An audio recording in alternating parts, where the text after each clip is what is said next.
entendessem dessa forma, né? Que a democracia seria uma melhor forma de governo, porque teria esse governo da maioria tomando as decisões, né? Há quem diga que talvez não seria tão eficiente assim, né? Não sei o que poderíamos pensar nessa questão. Mas, pensando nessas questões da pandemia agora, atualmente, é a maioria que decidiria?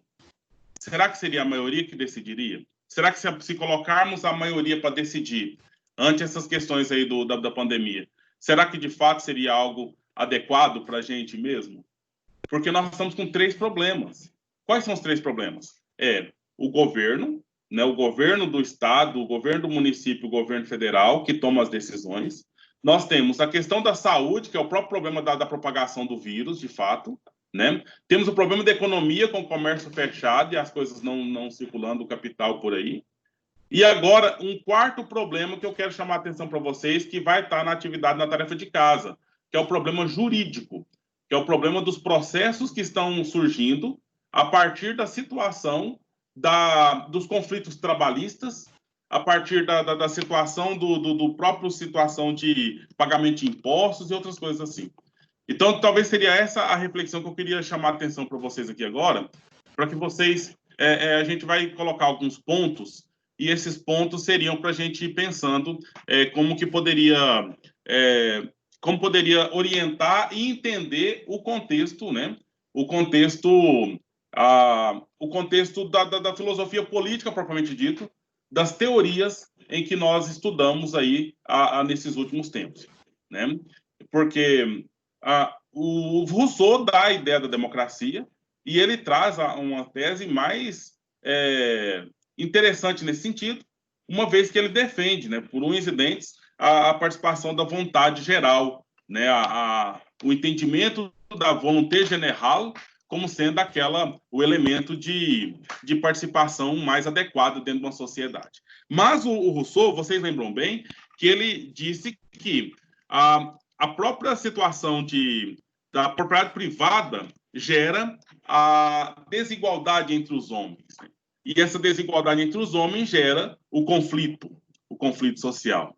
E aí esse conflito que precisa ser, de alguma forma, resolvido, né? Esse conflito precisa, de alguma forma, ser resolvido para que as pessoas tenham, de fato, uma vida justa, uma vida saudável. E para resolver esse conflito, conforme o Rousseau, teria uma única instituição que daria conta desse recado, que seria, no caso, a educação propriamente dita. E aí nós estamos ante alguns desafios, né? E esses desafios começam lá na Idade Moderna, quando nós temos o surgimento das ideias iluministas, propriamente dita, que são decorrentes desses autores nós estamos estudando aí nesse momento agora. E essas ideias iluministas, elas se desdobram em 2 outras ideias, né? Que 2 outras ideias são essas? Seria no campo da política, no campo do governo e no campo da economia propriamente dita. E aí já nasce, então, o conflito entre socialismo e capitalismo, que está sendo a base aí de toda a discussão que nós temos daí para frente. Entendeu? Principalmente na situação da pandemia que nós estamos enfrentando por agora. Ok? Então, deixa eu só dar uma olhada aqui de novo nas respostas lá, para verificar aqui a participação. Então, tenho 47 respostas já, né? Teve 2 pessoas aqui que responderam totalitarismo, né? Eu não sei se vocês, de fato, que responderam totalitarismo, entendem o que é o totalitarismo, né? Independente de quem respondeu, alguém, por favor, abra o áudio aí e fala para mim o que é totalitarismo. Como o próprio nome pode falar. Pode falar aí. Não, agora eu vou falar.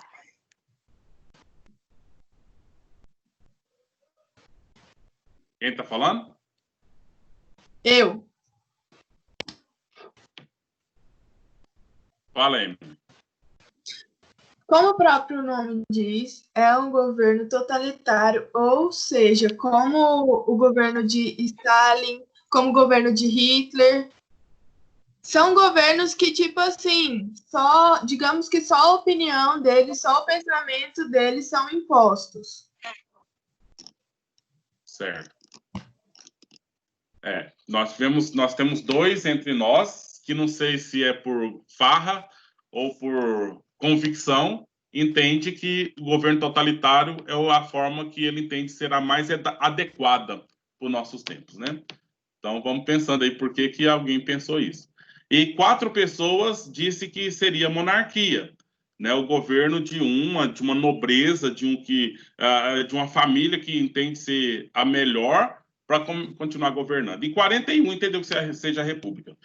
Essa resposta aqui ela é tendenciosa no sentido assim de mostrar a realidade que nós vivemos atualmente mesmo. Porque no mundo, em 200 e tantos países, monarquias são apenas umas 15, ou eu acho que não chega a 10 mesmo, na verdade. É um número muito pequeno de monarquia no mundo, porque o mundo todo é a república, é organizado em república. Por quê? Fruto das ideias iluministas, né? Todos os autores que nós estudamos lá, o Hobbes, Locke, Rousseau e o Maquiavel, eles estavam num contexto absolutista, inclusive, monárquico, e essas situações foram mudando de lá para cá, a ponto de entenderem que a melhor forma de governo seria a democracia, em que o povo é representado de alguma forma. Mas nós temos alguns desafios, né? Uns desafios para esse momento aqui agora, que eu gostaria de tratar com vocês aqui algumas dessas questões, né? Então, porque existem, olha aí, transformações que a sociedade tem sofrido. Então, existem situações, representações e situações fortes mesmo aí, que têm colocado em xeque a ideia de democracia. E a ponto de, talvez, retornar alguma situação anterior para que, de fato, resolva os problemas que nós temos. E aí eu nos últimos meses, né, andei vendo muito jornal e acaba que o Jornal Nacional tem uma certa tendência, mas a gente está verificando, ou verificou aí, uma série de situações em que um presidente da República tenta, de alguma forma, sobrepor o poder dele, ou aumentar o poder dele, ou aumentar o poder de domínio dele. Isso acaba sendo um problema, porque se fosse uma monarquia, não tem diferença nenhuma, seria isso mesmo, ele poderia ter o poder que ele quisesse ter, no totalitarismo da mesma forma, mas quando trata-se de uma democracia, existe uma divisão de poderes, né? E essa divisão de poderes, toda ela, existe um poder acima disso, que é a questão do poder da lei, né? O poder constitucional que ali é estabelecido.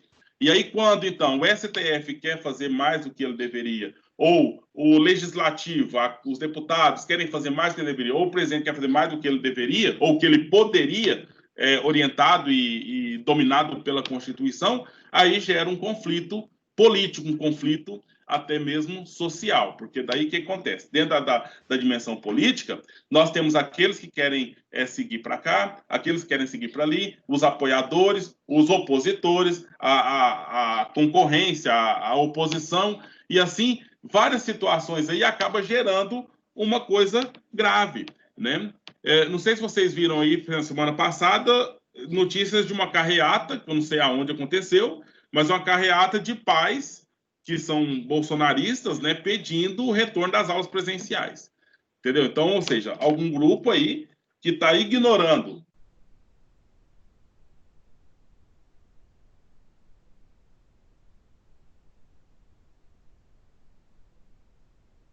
Professor, o áudio travou.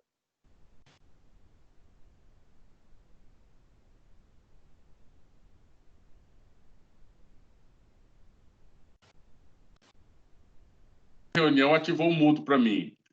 Vocês, por favor. Estão me ouvindo agora? Agora sim. Sim. Ok. Até que ponto vocês me ouviram?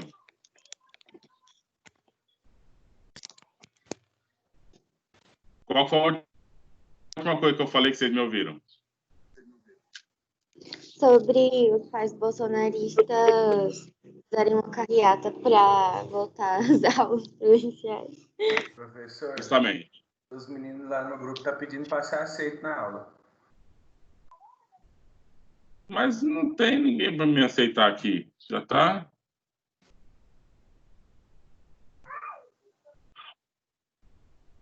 Será que eles não estão entrando no link da aula de inglês, não? Pergunta lá para eles, que é o link da filosofia agora, né? Por favor. Porque a aula de inglês vai começar depois. Aí, se tiver problema ainda, aí a gente conversa mais.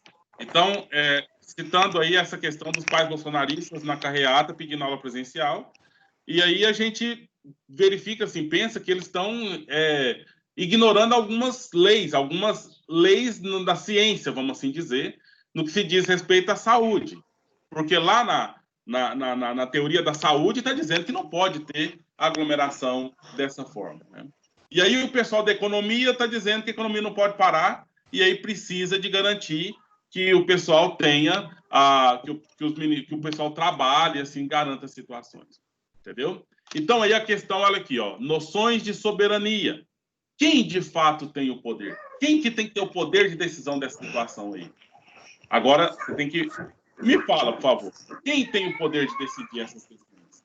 Quem deveria determinar se vai ter aula presencial ou não vai ter aula presencial? O secretário de saúde. Por quê? Porque ele é da saúde e entende a questão, a propagação do vírus. Não uma pessoa que foi votada, né, e escolhida democraticamente para representar o povo. Pois é. Isso deveria ser uma coisa muito clara, muito simples, não? Aquele que... Isso se o secretário de saúde e o pessoal da saúde, de fato, foi especialista nisso, né? Porque mesmo o secretário de saúde, você sabe que ele foi escolhido politicamente, né? Então, ele foi escolhido por alguém para assumir aquela função lá. Mas nós não estamos falando do secretário, né, Diego? Nós estamos falando, na verdade, da secretaria, né? E a secretaria é composta por pessoas concursadas, né? E essas pessoas concursadas ali, naturalmente, elas precisavam estar formadas nessa área para que elas pudessem atuar nessas atividades. A pessoa do secretário da saúde, propriamente dito, ele é apenas ali uma vamos assim dizer... Representante. É um representante político, né? Chamada de oficialização das decisões, mas a base das decisões estão aonde? Estão lá nos estudos clínicos e da ciência da saúde, não é? Alguém chamou aí, por favor, para falar? Foi eu. Eu acho que, primeiro de tudo, a OMS, eles deveriam ver a OMS, porque não é só uma organização de saúde, sabe, do país, então, é do mundo todo, sabe? Então, se tantos países estão usando as recomendações da OMS, que são pessoas especializadas, que estão se empenhando para poder realmente resolver a situação e entendem do que eles estão falando, eu acho que deveria ser algo imediato, sabe? Nem algo a ser pensado aqui no país de não ouvir e não seguir as recomendações. Porque, por exemplo, eu não sei como está a atual situação dos Estados Unidos inteiro, mas eu sei que alguns estados já estão com a situação bem controlada, sabe? E não só os Estados Unidos, tantos outros países que resolveram não priorizar a economia, tipo, quiseram reforçar bastante o isolamento social, se preocuparam com a população. E aí resolveram a questão de ajudar as pessoas e tal, para poder acabar com a pandemia logo, controlar a situação logo, porque quanto mais rápido controlar a situação, mais rápido vai voltar o funcionamento da economia. Agora, aparentemente, isso é algo irrelevante aqui para o nosso presidente e para as pessoas que tomam as decisões no nosso lugar, apesar de ser uma democracia. Sim. E aí, dentro daquela ideia constitucional que nós estamos falando aqui, o presidente se afastou dessas decisões, né? Das decisões sanitárias mesmo, a questão de controle da sociedade. Então, se afastou, já tem um tempo, e aí fica a cargo de Estado e municípios. Mas no Estado de Goiás, nós estamos verificando também um conflito aí, no qual o governador ele tem uma posição, decreta alguma coisa, e alguns prefeitos não seguem aquele decreto direto do governo do Estado, não é? E aí nós temos o debate político colocado aí. numa das entrevistas do Caiado, inclusive vai estar na tarefa que vocês vão fazer para casa aí, das lives do Caiado, ele dizia, olha, leito de UTI não tem em hospitais municipais por aí, tem nos hospitais estaduais, né, no poder do Estado. Então, se os prefeitos não estão obedecendo aquilo que o governador mandou, esses prefeitos eles não vão ter condições de arcar com as consequências, não é? Então, ou seja, eu só estou falando isso aqui, gente, não é de jeito nenhum indo contra prefeito, ou a favor do prefeito, ou indo contra o governador, nada disso. Mas levar fazer uma discussão conosco aqui, de perceber que existem os âmbitos de decisões, de descoberta, de basear essas decisões. Isso tudo está aqui, olha, dentro desse contexto aqui de Estado-nação, sabe? Esse Estado-nação. Isso está dentro de um contexto meio bélico, sabe? Uma ideia assim de que nós vamos fazer um grande Estado, né? Uma grande nação, em que as pessoas que estão ali dentro, elas se sentem parte daquele espaço, se fazem parte daquele povo, e elas aceitam a soberania política daquele que nos governa. Agora, o que acontece? Durante a Idade Média era simples. Quem nos governa na Idade Média? É Deus, por meio do rei. E pronto, estamos governados, muito bem orientados, né? Na modernidade e na pós-modernidade propriamente dita, mas na modernidade ainda, nós temos já a ideia do liberalismo, né? Então, quem é que nos governa quem é que está mais capaz de nos governar? Aí é o John Locke que vai responder isso para a gente. É aquele que der conta de organizar a sociedade de modo que os empresários tenham condições de produzir, gerar lucro, gerar emprego. Então, isso foi dado lá, gente. Não é de hoje, sabe? A questão não é nossa agora. E aí, vamos pensar alguns exemplos simples. Não sei se vocês lembram, em 2018, em dezembro de 2018, os professores, os funcionários públicos, quase todos do estado de Goiás, não receberam seu salário na data. Vocês sabem disso, não sabem? Lá em dezembro de 2018, em 2020, 19, foi isso mesmo, né? Foi em 2019, o Caiado. E aí, o dezembro de 2018 foi pago. Teve gente que recebeu o salário de 2018, dezembro, lá em agosto de 2019. Entendeu? Por quê? Porque o governador entrou e disse, olha, esse salário de dezembro teria que ter sido pago pelo governo anterior. Ele não pagou, então eu vou pagar quando puder pagar. E assim foi feito. Mas, dívidas que o Estado tinha com fornecedores, com a iniciativa privada, com as bolsas que a OVG que paga para as faculdades particulares, ele pagou tudo imediatamente. Entendeu? Então, isso ficou claro um ponto, né? Um ponto em que a iniciativa privada ela precisa ser garantida, né, para que garanta o avanço da própria sociedade aí, da própria nação. E esse é um ponto que foi estabelecido lá na Inglaterra naquela época, né? Assim que teve um fato histórico chamado Revolução Gloriosa, eu acho que vocês se lembram bem da Revolução Gloriosa, essa em que, depois de uma experiência de república, uma pegada meio socialista por ali, e aí eles entenderam, opa, esse negócio de socialismo não vai ajudar a nós, empresários, vamos retomar a monarquia aqui para trás e garantir que essa monarquia garanta as condições dos empresários. E assim é o caso, né? Na Inglaterra nós temos uma rainha, mas quem manda são o poder econômico lá. E no mundo todo acaba esparramando essa questão econômica. E é justamente isso que eu coloquei na tarefa para vocês fazerem, gente.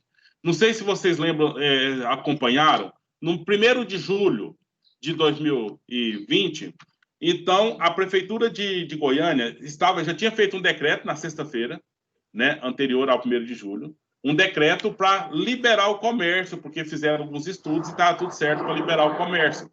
E o decreto foi. Só que, naquele final de semana ali, o governador pegou os dados da UFG, da Ciência da Saúde, etc. E aí, o que aconteceu? Fechar o comércio. Então, muita gente ficou ali naquele tempo ali do tempo do decreto até a abertura do comércio, organizando estoque, comprando lá os equipamentos de proteção, uma série de coisas lá.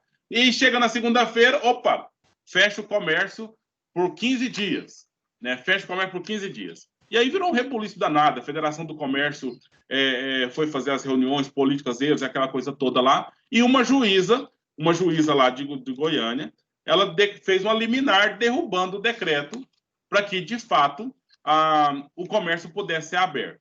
E ela justificou o quê? Que geraria um prejuízo econômico muito grande, as empresas se organizaram, as empresas fizeram lá as medidas que precisavam para proteção, e aí fez essa liminar. E aí ficou aquela coisa, né? Essa liminar foi durante o dia todo, ela ficou sendo discutida em todas as rádios de Goiânia, foi discutida em tudo quanto é ponto lá, e 1h da manhã, ali da madrugada, o superior lá, o desembargador do fórum, né? Eu esqueci o termo correto agora, então ele derrubou a liminar. Então, ou seja, todo mundo estava preparadinho para ir trabalhar no outro dia cedo, 5h da manhã, o pessoal levantando para pegar o ônibus para ir trabalhar, mas ia chegar no serviço e ia estar, se for comércio, né? Ia estar com as portas fechadas, porque ali a lei, né? A lei é a lei do governo, né? Não é a lei de algum juiz particular por aí. E qual que é o fundamento? Então, é o que nós falamos agora, né, Diego? O fundamento que o governador usou é da ciência da saúde, né? E o argumento que a juíza usou para derrubar o decreto foi da ciência da economia. E depois o desembargador, que derrubou a liminar daquela juíza, que é superior a ela, ele usou o argumento também da saúde, né? E a gente está nisso aí. Uma prefeita da cidade do entorno de Brasília, não sei se é de Lusiânia, naquele contexto, mês de junho, também fez uma enquete na cidade, né? Perguntando para o povo votar. O que vocês acham? A gente abre o comércio ou a gente não abre o comércio? Mas é um conflito, é um problema. Por que é um problema, um conflito? Porque não está tão claro para nós, no nosso tempo, de fato, aonde está a soberania, né? Ou quem deve exercer essa ideia da soberania de fato. Por que está em conflito? Porque não está claro as ideias, né? Então, num tempo da história, estava muito claro, né? Quem manda é o rei, né? Quem manda é ali o representante de Deus. Agora, no nosso tempo, quem manda? Quem manda é a democracia, né? Então, é o povo que manda, mas aí o povo ele precisa estar alinhado à ciência para que, de fato, possa equilibrar essas questões. Nós não estamos falando nada aqui definitivo, viu, gente? Nós não estamos falando nada aqui para falar, é assim, é assado, é dessa forma, é de outra, mas nós estamos fomentando aqui a reflexão. E você precisa ser capaz de tanto entender o argumento econômico, o argumento político, no caso das decisões pela maioria, democracia, etc., o argumento da saúde, no caso da ciência, entender aí o que é uma propagação de vírus, essa coisa toda, né? E também entender o elemento jurídico, né? A questão da justiça, o estabelecimento da lei como forma de orientação da questão. Professor, algum comentário? Aqui na questão do nosso estado de Goiás, porque mesmo que quem decida seja o corpo da Secretaria de Saúde se vai ficar aberto ou não, o governador tem um título e uma graduação de médico, né? Então, na lógica, a decisão que ele toma é na base da questão da saúde, né? Isso, justamente. Né? Então, e o que faz diferente as questões daqui das questões de outros estados aí. Né? Então, nós vamos ver São Paulo lá, que já está dando data de retornar as coisas todas. Vamos ver o que vai acontecer por lá, porque Deus ajuda que não tenha tantas consequências como a gente sabe que vai ter. Né? E aí, tomara que os outros estados não entrem na onda, né? Na onda de São Paulo, como entendendo que está tudo resolvido e a coisa vai acontecer. E veja bem, um último ponto que eu queria colocar é o argumento do próprio governador, que é médico, né? Ele disse, olha, a gente quer parar por 15 dias, depois vai abrir por 15 dias. Por quê? Porque a gente sabe que vai aumentar os casos, mas a gente acha que cabe ali nos leitos de UTI. Então, ou seja, é sabido que a coisa vai dar problema, que vai dar uma situação de calamidade, né? Já é claro isso, ninguém tem dúvida disso. Mas aí tá, já que o comércio quer abrir e tal, vamos afrouxar a coisa aí. A hora que encher as UTIs, a gente fecha de novo, né? Ou então deixa o pessoal morrer de qualquer jeito mesmo, né? E pronto. Essa que talvez seja a situação, né? E às vezes a gente não aconteceu nenhum caso perto da gente, ou tão perto da gente assim, a gente às vezes não acredita, né? Às vezes a gente não acredita que a coisa está acontecendo, que a coisa é grave, que a situação ela é calamitosa de fato, né? E, nesse sentido, ofusca o entendimento das pessoas na hora de tomar as devidas decisões. Alguém quer comentar alguma coisa, gente, ou perguntar alguma questão que foi dita até aqui?